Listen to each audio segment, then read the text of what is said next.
Praise the Lord. ஒரே ஒரு வசனத்தை கூட காண்பித்து கொடுக்கிறேன். ஏசாயா 60வது அதிகாரம் 20வது வசனம். கர்த்தரே உனக்கு நித்திய வெளிச்சமாய் இருப்பார், உன் துக்க நாட்கள் முடிந்து போகும்.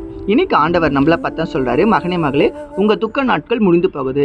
உங்க துக்கத்தை நான் மாத்த போறேன். உங்க துக்கத்தை கண்ட நாட்களுக்கு பதிலாக நீங்க சந்தோஷத்தை பார்க்க போறீங்க. உங்க கண்ணீருக்கு பதில் இருக்குதுப்பா, உங்க ஜபத்துக்கு பதில் இருக்குப்பா. வெட்கப்பட்ட இடத்துல உங்க தலையை உயர்த்த போறேன், கவலைப்படாதீங்க. இன்னும் கொஞ்ச நாளா உங்க வாழ்க்கையை நான் மாத்த போறேன்னு சொல்லி இன்னைக்கு ஆண்டவர் உங்களை பார்த்தாங்க சொல்றாரு. இந்த புதிய மாதத்துக்கு வந்துட்டீங்க.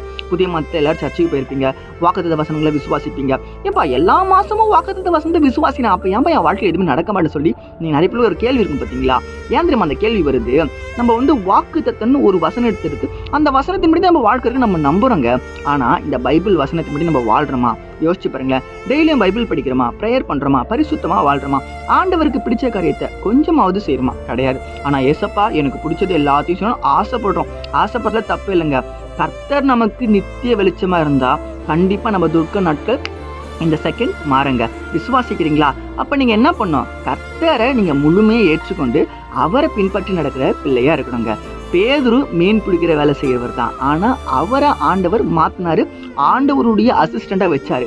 இன்னைக்கு நீங்களும் ஆண்டவருடைய அசிஸ்டன்ட் தான். உங்க வாழ்க்கை ஆண்டவர் மாத்த தயாரா இருக்காங்க.